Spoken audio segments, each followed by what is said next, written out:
Good Packer Nation Tuesday, guys and dolls. I'm doing something a little bit different. Today we are hosting a watch party. So this is pre-recorded, and what I wanted to do is give you a little bit of a taste of one of the shows that I do on my Patreon page. This is a Go Deep video blog that I do. Those of you who are patrons, you will recognize the intro screen. The rest of you, I hope you enjoy this. And what I think we're going to do today is a mock draft, another sim, but I want to do a two-rounder, and I want to do it with trades, okay? I went live and did trades yesterday. It was kind of interesting. I actually got offered by Jacksonville to drop out of round 1 at 30 to round 2 at 6 and 3 at 5, and it ended up making a really big difference in terms of picking up some volume, but also still getting some really good players. So I thought I would give that a try for you guys today. And since it's a watch party, I will be frittering away on this keyboard down here as we go along. Feel free to say hi to me, whatever you usually do. And so without further ado, let's get into the sim. And there is some news. We'll talk about that before we get started with our draft today, guys. I hope you enjoy it. I'll be right back. Okay, well, in front of you is the FanSpeak Ultimate GM board. We are ready to mock draft, but I wanted to get through some news first that I'm sure some of you have heard, maybe not all of you. Kyler Murray has, in fact, said that he's all in. He wants to be an NFL quarterback. This, of course, is good for the Green Bay Packers because he's one of those guys that could come in between and push a player down to 12 if he jumps up that high, which is kind of questionable. Great athleticism and really intriguing. The Giants apparently are not interested because he's considered too short, but there are teams out there like the Seattle Seahawks who've had a lot of success with mobile, athletic, but shorter quarterbacks. So we'll see what happens. A little bit of interest there. And, of course, we're all going to be rooting for Kyler Murray to become a top 10 pick because that'll push somebody to 12. I will say this on the Kyler Murray front. I did have him land to me at 12. Part of the reason I'm doing a viewing a pre-recorded show is I spent this morning grinding out like 40 more sims. So I was kind of burnt out, number one, and going live seemed a little bit rough. So I thought I would do this instead. But basically, one of the sims during the day had Murray there, and as you know, for my Patreon folks, I am doing those sims and just grabbing the top player available and basically running through. I've got, again, I'm almost to 100 of those as of today, and I'm hoping to get over 100 here soon and open that up to my patrons. But all that said, I picked him, and I got to thinking about how Drew Brees benefited from one ex-Packer quarterback this past year, and how a guy like Kyler Murray, you pick him up in the draft. I mean, you're going to get him for a song. You can trade him later. Because, again, I've been a guy that, at pick 12, are you kidding me that we're going to need a quarterback? I know there are some out there that want us to go ahead and get somebody kind of for the future. I don't think the future is just yet. But, boy, what an intriguing thought to have two quarterbacks out on the field.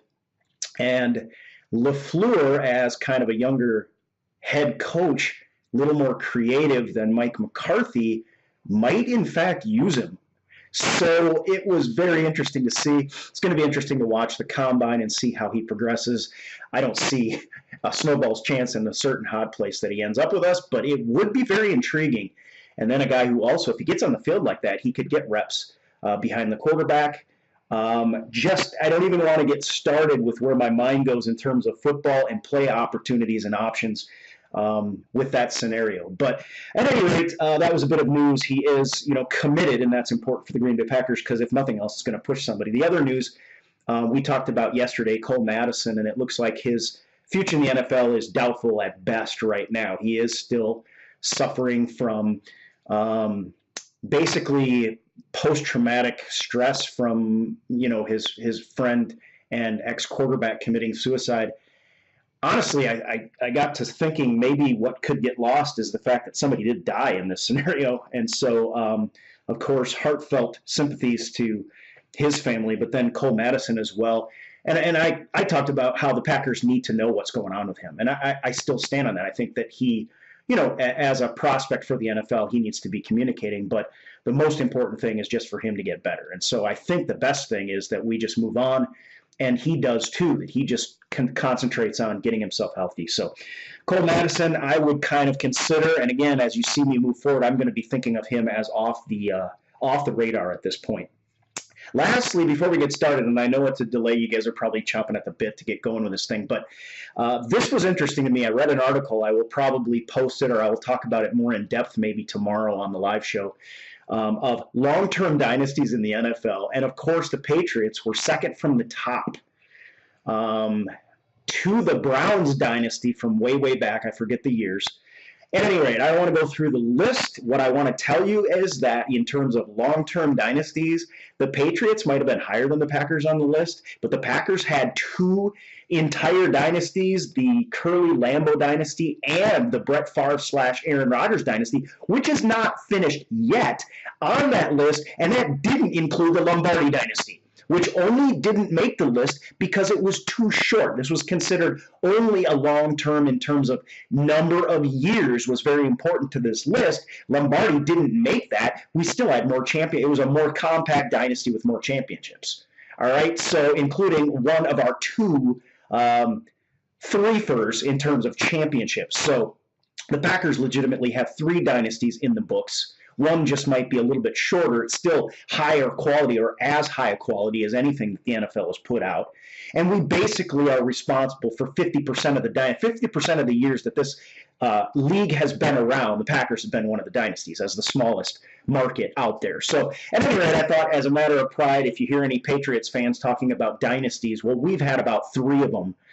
All of which are just as significant as what the Patriots have done. So we can argue, we can nitpick about the details, but you guys are Packer fans, so I thought I would throw that out.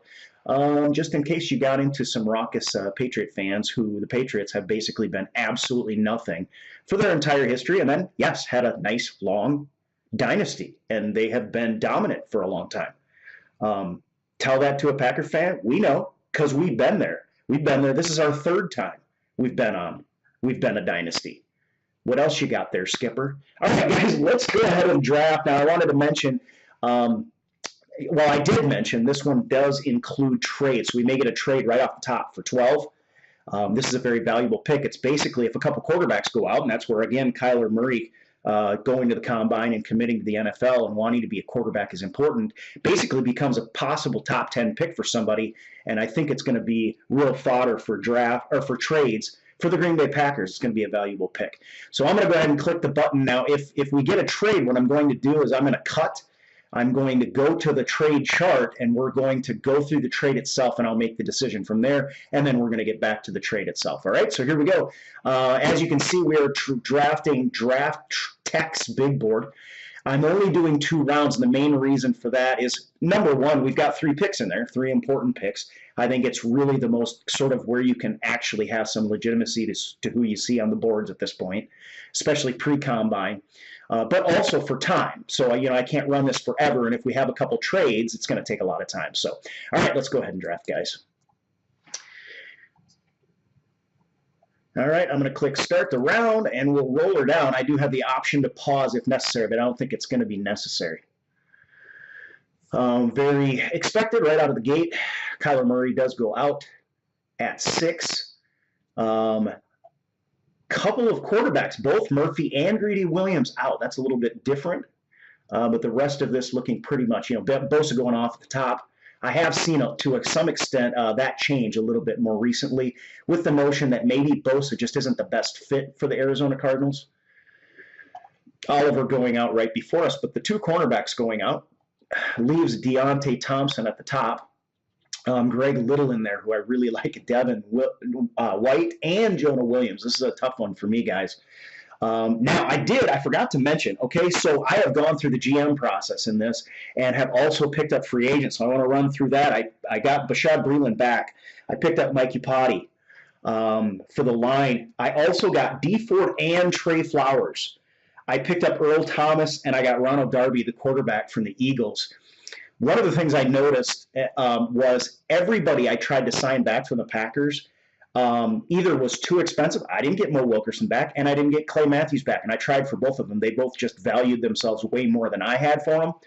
But then when I went out to get other free agents, I had no problem getting these guys in. So I don't know how, the fact that we would get a Trey Flowers and a D4 doesn't make much sense, along with Earl Thomas.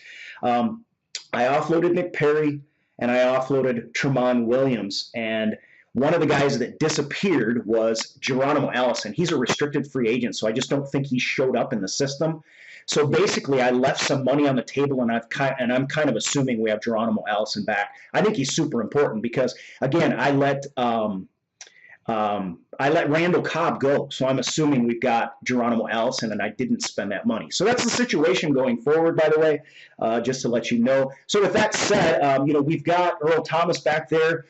In terms of the safety situation, pairing him up with Deontay Thompson sounds amazing. I feel a little better about our offensive line.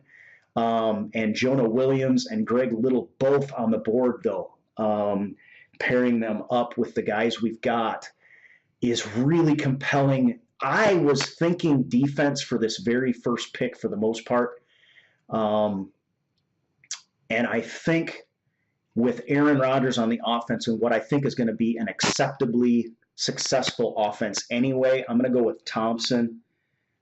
If I hadn't shored up the O-line, boy, I really like Williams out of Alabama. I think I'm going to float on the safety because Adderley is still in there.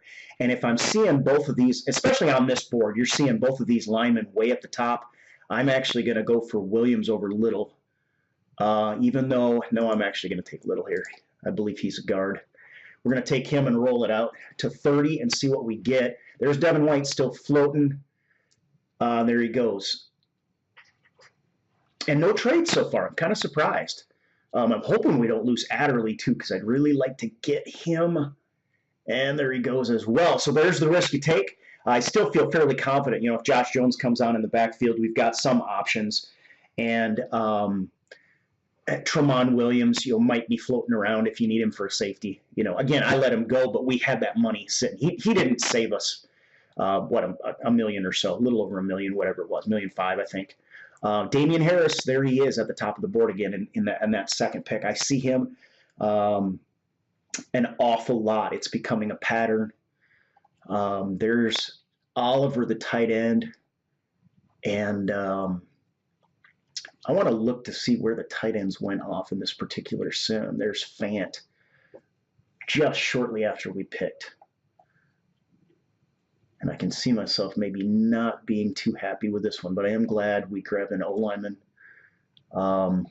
It might have been a little high, but I do think Harris would be a nice addition, and some like Montgomery as well at Iowa State. Some people have him as their top rated. Yeah, Josh Oliver, I'm just not probably going to go for here. I'm going to go ahead and get a bruiser. And again, I've been one that said you can get running backs as undrafted free agents that are going to work in this system. So I might be just getting drawn in by the fact that it seems to be a pattern that he is, that a top running back is popping to the top of the charts there, that you're going to get a really good running back. All right, so we've got trade proposals here. Cleveland Browns wanting our pick at 12 in round 2. They're going to give us 17, so we drop back 5. Then they're going to give us 16 in round 3. Minnesota Vikings, let me tell you something. I'm going to jot down the Browns pick. We're going to run that one. You guys know what I think of the Minnesota Vikings. So 2-12 from us. And the Browns I'm going to consider, because you can see the Vikings are lower down anyway. The Browns want 2-17, and they're going to give 3-16. But I do want to run this because this is what I like to do, and I think you guys will get a kick out of this. Here's what I'm going to propose. I'm going to propose to the Vikings that we will trade that. We will send our round 2 pick to the Vikings. We would definitely do that as long as you're willing to send us round 2 pick 18, round 3 pick 17. future first rounder, and your future second rounder. So we're going to go ahead and propose it. Now, if it was real life, I wouldn't slap anybody in the face because you don't want to burn too many bridges, even if it's the Minnesota Vikings. But I can't help myself. All right, guys, I'm going to pause this so we can come back, and I'll go ahead and go over the trade values that we're looking at. We'll see if we want to bounce.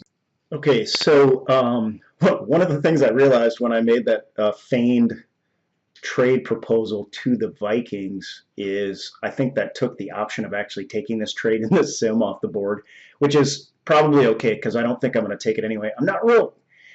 I got to say, I'm kind of for keeping our high round picks. We've already got, I think, 2 4s and 2 6s. You know, what did we get out of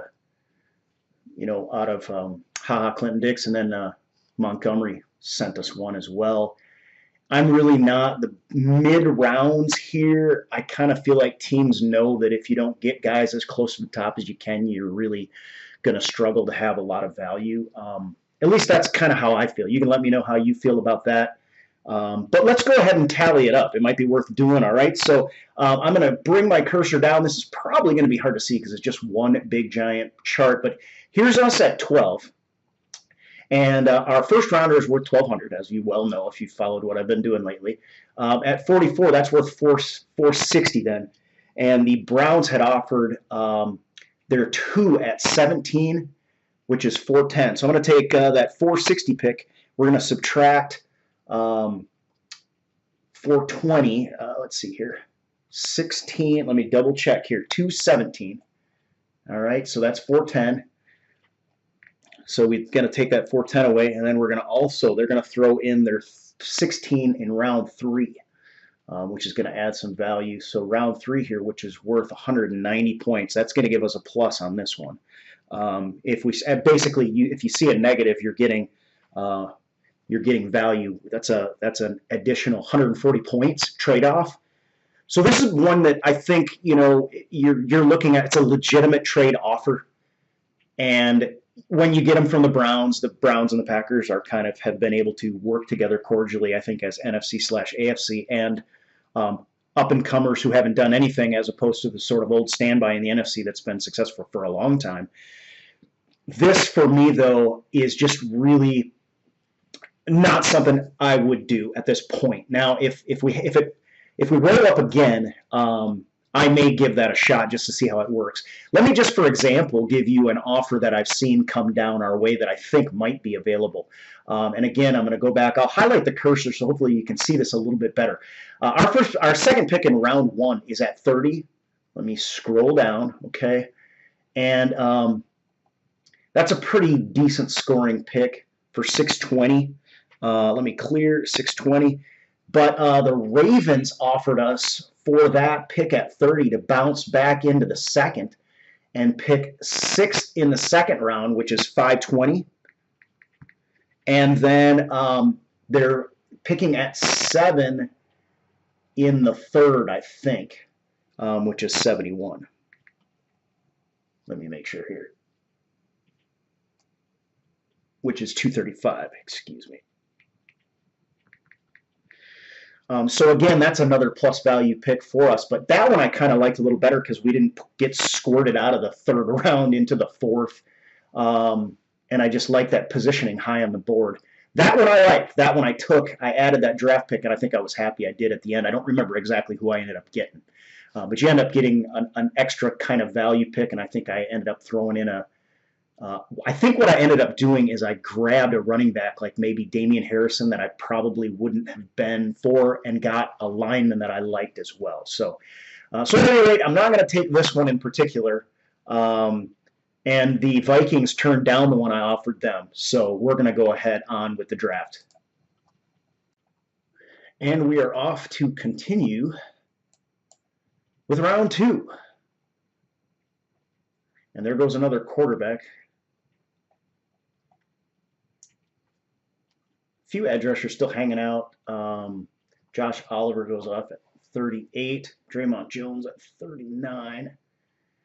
Zach Allen there, which, D-line, I wasn't able to get Mo Wilkerson back, so there might be something we have to look at if we weren't able to sign him back, or didn't want to for that matter.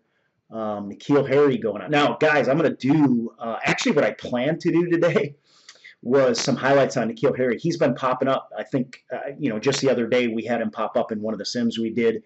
I've been talking about him for a little bit here. He's been showing up quite often in terms of being a very good player that shows up at the top of boards when the Packers pick. But if you offload Randall Cobb and you can't sign Geronimo Allison, you have a real problem, I think, at wide receiver.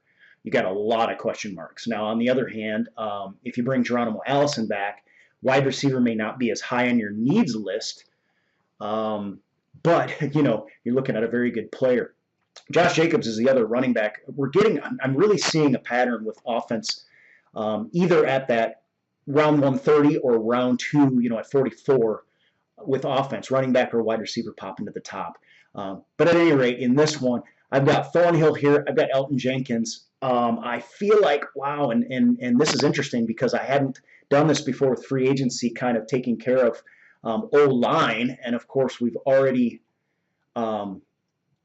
to some extent dealt with our O-line in round 1 with Little. So I'm going to go away from that. But the fact of the matter is, if I had Josh Jacobs at this spot and I had picked Damian Harrison at 130, I'd have been a little bit upset, because this is a guy I like right here. Whether or not he's the next Alvin Kamara, and again, running back is such an exciting pick, especially on the Packers now. But again, if you look at what the need is, we need to have another body in place, but we don't need a starter necessarily. And so again, if I had a team that was hard after a running back or in need, just kind of like a quarterback, I might be tempted to bounce back a little bit if I had a chance at a trade. But in this case, we didn't get our safety to match up. I'm going to go ahead. Boy, I tell you, I am very tempted to go with Elton Jenkins and get myself a center who I can use as maybe a swing tackle until needed. And I like Thornhill out of Virginia. I just don't like him as well as I like Jacobs. Boy, Damian Harris coming off the board that early to me. I got to watch myself because I don't really like running back in that first round, generally speaking. In the Packers situation, maybe I should have went away from it, and then you see what you get later on. You still have opportunity. But again, that's part of the reason that we do these. You got Hollywood Brown down here. You got Irv Smith. I would seriously consider Riley Ridley there. That's Calvin's brother, I do believe. And I would be tempted. Taylor Rapp, I actually kind of like better. I might go with Rapp on this one. Roll it out and see what we get, guys. We didn't end up taking a trade this time. I don't think I would have taken that one anyway. I tell you, the Jacksonville Jaguars, if they offload Bortles, keep an eye out for a trade back because they're at like 6 and 7. They're high in the round, but they may be wanting to move up. They may be wanting to move up to get a quarterback. So, all right. There's my cuts. I mentioned who I brought back. I got in Thomas, Trey Flowers, Andy Ford, Upati, Bashad Breeland, and Ronald Darby, which I think he's only 25 years old. I just don't know that that's realistic. I didn't think the numbers quite worked out. They worked in my favor, and I've got to figure you're going to drop at least one of those guys off the board, but I'd be happy with that offseason. All right, so there you go. Where are my guys here? Summary after free agency. There's my picks. This is what I'm looking for. So Little, we continue to shore up the offensive line, and I think get a guy that is going to be there for a long time. Damian Harris, not super happy about that one. I just, again, I do see that as kind of a pattern, him being available and being a real high on the draft board at that particular pick. Certainly not the first time. Him and Josh Jacobs as well. Taylor Rapp, I like as an addition, a developmental guy, a guy that's not necessarily needed right away. And I do want to peek, guys, and if you follow me on Patreon, I am keeping track of where pick 30 and pick 31 are, because before the Saints lost, we were kind of expected to pick that the Saints might go on and win it all, and I think that's legitimate. So the Sims had us picking at our second pick that we got from the Saints was coming in at 32. So I'm always peeking back at who we couldn't have gotten. And here's one right here, Dalton Reisner. There's another one that we would possibly have missed out on had the Saints not lost. Because, again, we're moving up because the Saints lost. So I'm keeping an eye on that. All right, well, that's it, guys, for this one. Let me know what you think. Are there other directions you would have gone? Are there other directions you would have gone in free agency? I mean, honestly, I don't think free agency could have gone a whole lot better for me. I still had money on the table. I basically withheld it because I couldn't find Geronimo Allison to sign. And, his contract right now is like $827,000 or something. So to get Geronimo Allison back, we're going to have to pay him some money this time around.